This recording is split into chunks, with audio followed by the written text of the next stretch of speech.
নমস্কাৰ ছাত্ৰ ছাত্ৰীসকল সকলোকে জিনিয়াছ জাংচন একাডেমীলৈ আদৰণি জনাইছো। আজি আমি বায়ুমণ্ডলীয় প্ৰতিসৰণ তথা তৰাই কিয় তিৰবিৰাই থাকে সেই বিষয়ে আলোচনা কৰিম। পলম নকৰি সেই বিষয়ে আজি আমি আলোচনা কৰোঁ।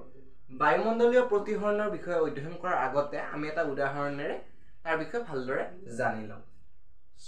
যেতিয়া জুই জ্বলি থাকে তেতিয়া তাৰ ঠিক ওপৰৰ বায়ুখিনি বায়ুমণ্ডলীয় বায়ুখিনিৰ তুলনাত পাতল হয়। কি হয়? পাতল হয়।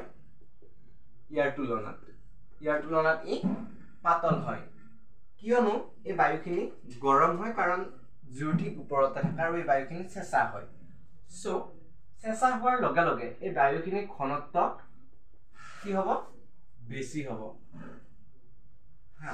ঘনত্ব ডাইৰেক্টলি প্ৰপৰ্চনেল টু চেঁচা হলে ঘনত্ব কি হয়? বাঢ়ি যায়। যিহেতু এইখিনি গৰম হয়, ঘনত্ব কি হ'ব?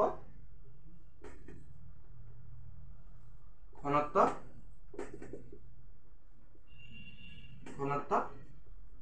কমি যাব। এই বায়ুখিনিৰ ঘনত্ব কম হয় ইয়াৰ তুলনাত। যিহেতু বায়ুৰ ভৌতিক অৱস্থা একে নহয়, এইখিনি হ'ল ঘনত্ব বেছি, এইখিনি হ'ল ঘনত্ব কম, আৰু এইখিনি চেঁচা হয়, এইখিনি গৰম হয়।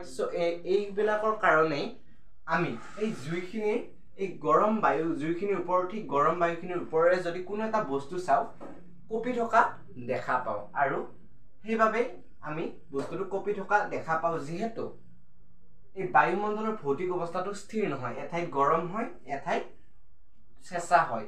দ্যাট মিনছ এঠাইত ঘনত্ব বেছি হয়, এঠাইত কম হয়। সেইবাবে আমি জুই একুৰাৰ ঠিক ওপৰৰ বায়ুখিনিৰ মাজেৰে যদি চাওঁ, তেতিয়াহ'লে তাৰ পিছৰ বস্তুবোৰ আমি কঁপি থকা দেখা পাওঁ। এতিয়া আমি তৰাই কিয় তিৰবিৰাই থাকে? Twinkle Twinkle little star. ইয়াত কোৱা হৈছে যে তৰাই টুইংকল কৰি থাকে। তৰাই কিয় তিৰবিৰাই থাকে?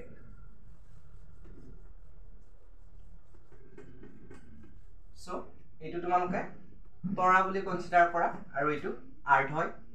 আৰু এইবিলাক আমাৰ এটমস্ফেৰিক যিবিলাক তোমাৰ ষ্টেটস্ফিয়াৰ, মেছস্ফিয়াৰ, ট্ৰপস্ফিয়াৰ, এইবিলাক কনচিডাৰ কৰা। এটাই তৰা নাথাকে, বহুকেইটা ষ্টাৰ থাকে, বাট এটাই ইয়াতে কনচিডাৰ কৰিছো দেখুৱাবৰ কাৰণে। তৰাৰ পৰা যেতিয়া পোহৰ আহে কি হয়? এই বিষয়ে আলোচনা কৰাৰ আগতে আমি ইয়াৰ আগতে অধ্যয়ন কৰিছো যে যেতিয়া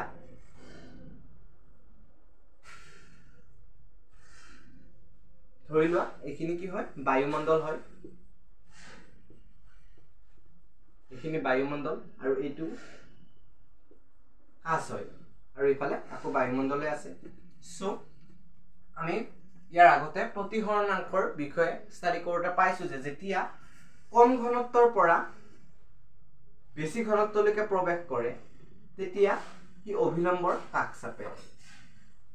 এতিয়া যদি আমি অভিলম্ব হিচাপে কনচিডাৰ কৰোঁ, ই অভিলম্বৰ কাষ চাপে। ইফালে আহি গৈছে, আৰু এতিয়া যেতিয়া বেছি ঘনত্বৰ পৰা কম ঘনত্বলৈকে যাব, তেতিয়া অভিলম্বৰ পৰা আঁতৰি যায়। ঠিক তেনেদৰে আঁতৰি গৈছে। এতিয়া এই আটাইখিনি যিখিনি প্ৰচেছ ইয়াতে এপ্লাই হ'ব, কাৰণ আমাৰ যিমানে তললৈকে আহোঁ সিমানে ঘনত্ব বেছি হয়, আৰু ইফালে ঘনত্ব কম হয়। কিয়নো বায়ু পাতল হোৱাৰ লগে লগে ঘনত্ব কমি যাব, আৰু বায়ু ঘন হোৱাৰ লগে লগে তাৰ ঘনত্ব বাঢ়ি যাব। ফাৰ্ষ্টতে ইয়াত প্ৰৱেশ কৰিলে, ইয়াত প্ৰৱেশ কৰাৰ লগে লগে কিছু বেকা হ'ব, কাৰণ এইখিনিৰ তুলনাত এইখিনিৰ ঘনত্ব কিছু বেছি হয়। অলপমান বেকা হ'ব, অলপ বেকা হ'ব, আৰু ইয়াৰ নেক্সট ষ্টেপত আৰু বেকা হ'ব, কাৰণ ইয়াৰ ঘনত্ব ইয়াৰ তুলনাত বেছি হয়। আৰু বেকা হ'ব। ইয়াৰ ঘনত্ব ইয়াৰ তুলনাত কি হয়? বেছি কম হয়, ইয়াৰ কম হয় আৰু ইয়াৰ বেছি হয়। আৰু বেকা হ'ব।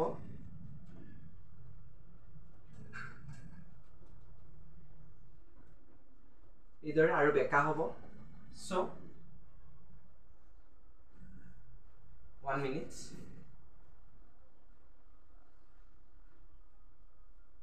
এইদৰে বেকা হৈ আহিব, আৰু যেতিয়া ইয়াতে ধৰি লোৱা তোমালোকে এজন পাৰ্সন আছে, মানুহ এজন আছে আৰু মানুহজনে দেখিছে। সো মানুহজনে যেতিয়া চাব এনেকৈ চাব। 1 মিনিট। মানুহজনে যেতিয়া চাব ঠিক এনেদৰে চাব। সো তৰাটো ইয়াতে এজিউম কৰিব, তৰাটো আমি ইয়াতহে দেখিম। আৰু আমি আগতে পাইছো যে বায়ুমণ্ডলৰ ভৌতিক অৱস্থা স্থিৰ নহয়। যদি ইয়াতে ঘনত্ব কম হয়, ইয়াতে বেছি হয়। ইয়াৰ ফলত বায়ুমণ্ডল যেহেতু স্থিৰ অৱস্থাত নাথাকে, আমি ইয়াৰ মাজেৰে চোৱা প্ৰতিটো বস্তুৱে কি হ'ব, কঁপি থকা দেখা পাম। সো আমি তৰাৰটো একজেক্ট লোকেশ্যন বা মেইন স্থান আমি চিনাক্ত কৰিব নোৱাৰো, তাৰ কিছু ওপৰতহে আমি দেখা পাওঁ। আৰু তৰাই তিৰবিৰাই থকাৰ কাৰণটো হৈছে যে বায়ুমণ্ডল স্থিৰ নহয়, যাৰ ফলত আমি তাৰ মাজেৰে চোৱা প্ৰতিটো বস্তু তিৰবিৰাই থাকে। আৰু যিহেতু তৰাৰ পৰা অহা পোহৰ যথেষ্ট কম হয়, সো আমি তিৰবিৰাই থকা দেখা পাওঁ।